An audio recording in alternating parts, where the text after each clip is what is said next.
नमस्कार विद्यार्थी मित्रो, भाग एक विषय मराठी अंतर्गत अभ्यासपत्रिका एक पाठ्यपुस्तक आहे अक्षरबंध। या पाठ्यपुस्तकातील पहिला जो महत्त्वाचा घटक आहे तो म्हणजे कथा। कथाकार भास्कर चंदनशिव यांच्या ज्या निवडक कथा आहेत, या कथांचा अभ्यास करण्यापूर्वी आज आपण कथा म्हणजे काय, कथेच्या व्याख्या कोणकोणत्या आहेत, विविध अभ्यासकांनी कथेच्या कोणकोणत्या व्याख्या केलेल्या आहेत, या कथा वाङ्मयाबद्दल आपण थोडक्यात माहिती पाहणार आहोत। विद्यार्थी मित्र, साहित्य हे दोन प्रकारचे या ठिकाणी असते, ते मौखिक स्वरूपात व लिखित स्वरूपात। कथा ही सुरुवातीच्या कालखंडामध्ये मौखिक स्वरूपात होती व नंतरच्या कालखंडामध्ये तिला लिखित स्वरूप या ठिकाणी प्राप्त झालेले आहे। साहित्याचे व जीवनाचे अतूट असं नातं आहे। त्यातल्या त्यात कथा या वाङ्मय प्रकाराचे तर मानवी जीवनाशी एक वेगळंच नातं आपल्याला सांगता येईल। लहानपणापासूनच आपण कथा ऐकत आलेलो आहोत, म्हणून तो सर्वांच्याच परिचयाचा व जिव्हाळ्याचा विषय आहे असं आपल्याला सांगता येईल। कथा ऐकली नसेल किंवा वाचली नसेल अशी व्यक्ती सापडणे दुर्मिळच। कथा सांगणे व ऐकणे ही माणसाची पुरातन काळापासूनची आवडती बाब आहे। कथा हा वाङ्मय प्रकार परंपरेने चालत आलेला वाङ्मय प्रकार आहे असं आपल्याला सांगता येईल। परंपरेने म्हणजे काय की आपल्या आजीने आपल्याला या ठिकाणी कथा सांगितली, आपण परत आपल्या नातवांना या ठिकाणी तीच कथा या ठिकाणी सांगत असतो। म्हणजेच काय, कथा हा वाङ्मय प्रकार परंपरेने चालत आलेला आहे।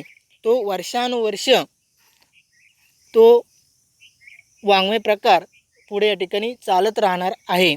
अशा प्रकारे कथा हा वाङ्मय प्रकार परंपरेने चालत आलेला वाङ्मय प्रकार आहे असं आपल्याला सांगता येईल। भारतात इंग्रज आल्यानंतर मुद्रणकलेच्या आश्रयाने जे गद्य वाङ्मय पुढे आले, त्यात कथेचे प्रमाण विपुल होते, म्हणजे मोठ्या प्रमाणात कथा ही लिहिली गेली। मुद्रणकलेचा शोध लागल्यानंतर सर्वात अगोदर सर्वात मोठ्या प्रमाणात कथा हा जो वाङ्मय प्रकार आहे तो वाङ्मय प्रकार लिहिण्यात आलेला आहे। कहाणी, स्फुट गोष्ट, संपूर्ण गोष्ट अशी कथेची प्रारंभीची रूपे आपल्याला सांगता येतील। वाचकांचे रंजन करता करता त्याला जीवनबोधाच्या 4 गोष्टी पटवून देणे हे कथेचे पहिले प्रयोजन होते। काय प्रयोजन म्हणजे कथा का लिहिली जाते, त्यामागचा हेतू कोणता आहे, तर वाचकांचे रंजन करता करता त्याला जीवनबोधाच्या 4 गोष्टी पटवून देणे हे कथेचे प्रयोजन आहे असं आपल्याला सांगतील। कथा ही मनोरंजन करतेच, म्हणजे वाचकांचे रंजन करतेच, ऐकणाऱ्यांचं रंजन करतेच, परंतु चांगल्या 4 गोष्टी, बोधाच्या गोष्टी या कथेतून सांगितल्या जातात आणि हेच कथेचं प्रमुख प्रयोजन आहे असं आपल्याला सांगता येईल। आता आपण कथा या शब्दाची उत्पत्ती या ठिकाणी पाहू की कथा हा शब्द कसा तयार झाला किंवा कोणत्या धातूपासून तयार झाला। धातू म्हणजे भाषेतील मूळ शब्द, त्याला धातू असे म्हणतात। तर कथा हा शब्द कथ या धातूपासून तयार झालेला आहे, की कथ हा जो मूळ शब्द आहे, या मूळ शब्दापासून कथा हा शब्द तयार झालेला आहे। त्याचा जर आपण अर्थ पाहिला, सांगणे किंवा वर्णन करणे, म्हणजे काय, सांगणे, आपल्याला जी कथा माहीत आहे किंवा जे आपल्याला माहीत आहे ते इतरांना सांगणे किंवा त्याचं वर्णन करणे।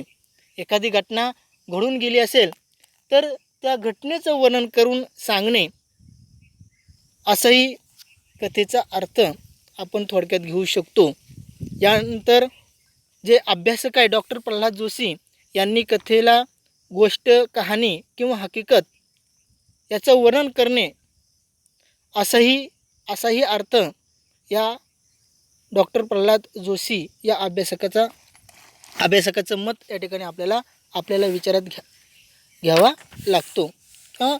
त्यांचेही विचार या कथेबद्दल आपल्याला सांगता येतील. त्यांनी या कथेला गोष्ट, कहाणी, हकीकत वर्णन करणारी ती कथा अशा ठिकाणी त्यांनी त्यांचं मत व्यक्त केलेलं आहे. यानंतर कथेच्या ज्या व्याख्या आहेत त्या व्याख्या या ठिकाणी आपण पाहणार आहोत. त्यामध्ये काही पाश्चात्य अभ्यासकांच्या व्याख्या मराठीतून या ठिकाणी आपण पाहणार आहोत. त्यामध्ये पहिले अभ्यासक आहेत H.G. वेल्स यांनी कथेची व्याख्या केलेली आहे की अर्ध्या तासात वाचून होईल ती लघुकथा. म्हणजे काय, थोड्या वेळात वाचून होईल, म्हणजे अर्धा तास म्हणजे 30 मिनिटात वाचून होईल अशी थोडक्यात जी कथा आहे तिला काय म्हणतात, लघुकथा अशी म्हणतात. तर दुसरे अभ्यासक आहेत एडगर ॲलन पो यांची जी व्याख्या आहे ती व्याख्या म्हणजे एकाच बैठकीत वाचता येते अशी कोणत्याही एकाच भौतिक किंवा मानसिक घटनेची हकीकत म्हणजे कथा होय. काळाची मर्यादा ही कथेला आहेच हे त्यांनी सांगितलेलं आहे की एकाच बैठकीत, म्हणजे एकदा की ती कथा वाचायला घेतली की एकाच बैठकीत ती वाचून होईल इतकी मोठी असावी.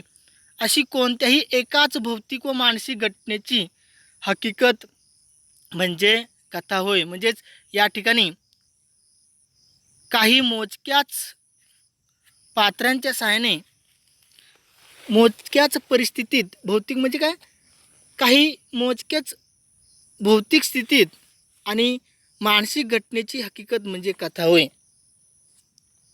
याही ठिकाणी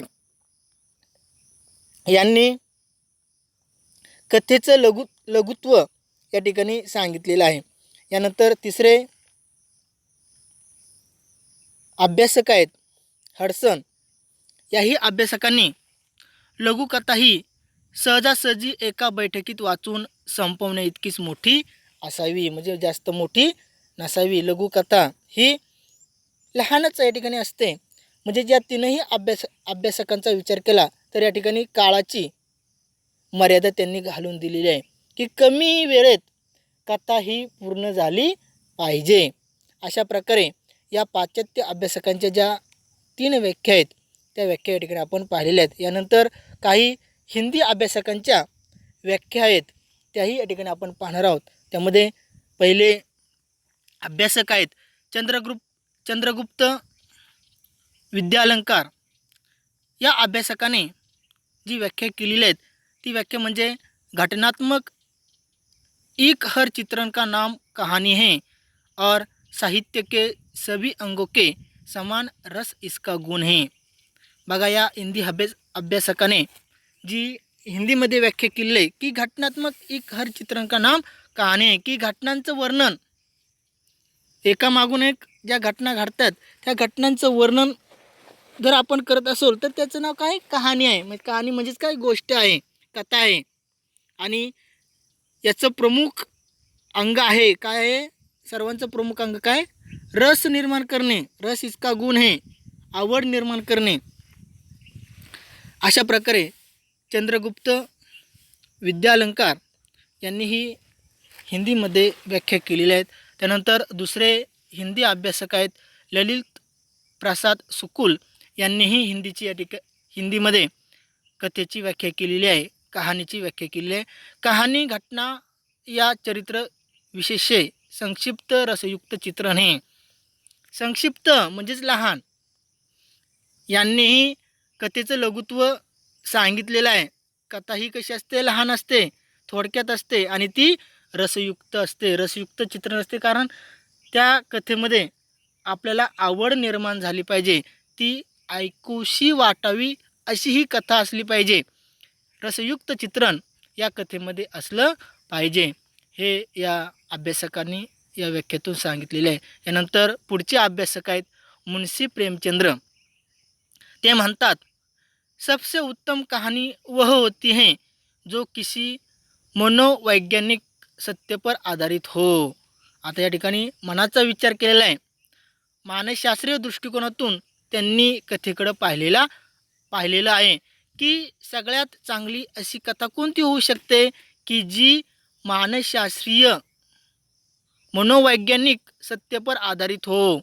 मानसशास्त्राच्या दृष्टिकोनातून त्या कथेकडे आपण पाहिलं पाहिजे आणि अशा मनोवैज्ञानिक सत्यावर आधारित अशी ही कथा असायला हवी असे मत मुन्शी प्रेमचंद या हिंदी अभ्यासकाचं आहे असं आपल्याला सांगता येईल. आता यानंतर आपण मराठी अभ्यासकांच्या ज्या काही व्याख्या आहेत त्या व्याख्या या ठिकाणी पाहणार आहोत.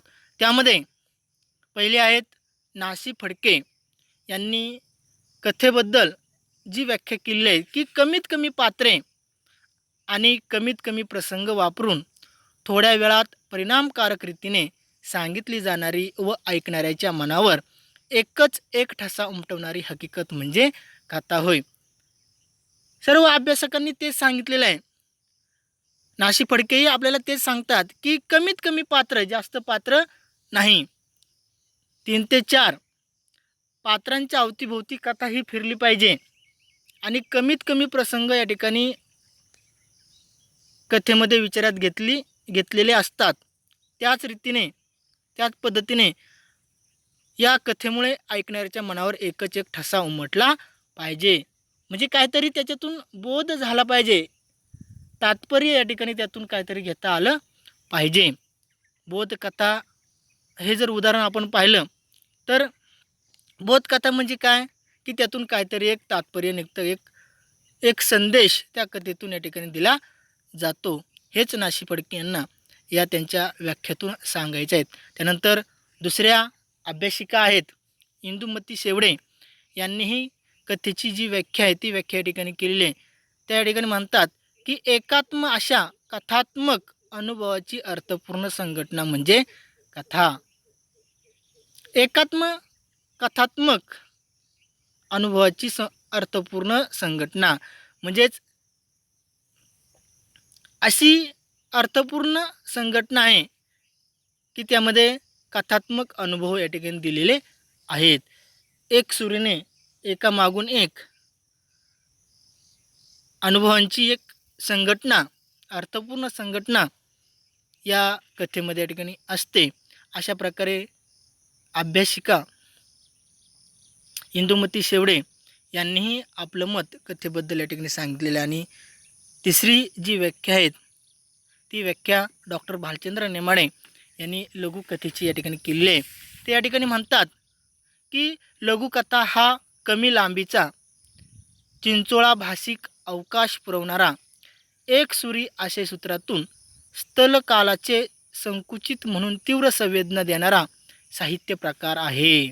तीव्र संवेदना देणारा साहित्य प्रकार म्हणून भालचंद्र नेमाडे कथेकडे या ठिकाणी पाहताना दिसतात की कमी लांबी म्हणजे वेळेची मर्यादा, काळाची मर्यादा, पात्रांची मर्यादा या ठिकाणी आहेच, परंतु एक सुरी आशयसूत्रातून स्थलकालाचे संकुचित म्हणजे काय, लहान परंतु तीव्र संवेदना देणारा असा साहित्य प्रकार आहे. तीव्र अशी संवेदनशीलता या कथेतून निर्माण होते, हे मत डॉक्टर भालचंद्र नेमाडे यांचं या व्याख्यातून त्यांनी सांगितलेलं आहे असं आपल्याला सांगता येईल. आज आपण विभाग 1 मधील विषय मराठी अभ्यासपत्रिका 1 अक्षरबंध या पाठ्यपुस्तकातील जो पहिला घटक आहे कथा, या शब्दाचा अर्थ या ठिकाणी आपण पाहिला. त्याचबरोबर कथेच्या व्याख्या या ठिकाणी पाहिल्या. नंतरचा जो भाग आहे तो नंतरचा भाग पुढील व्हिडिओमध्ये आपण पाहू. धन्यवाद.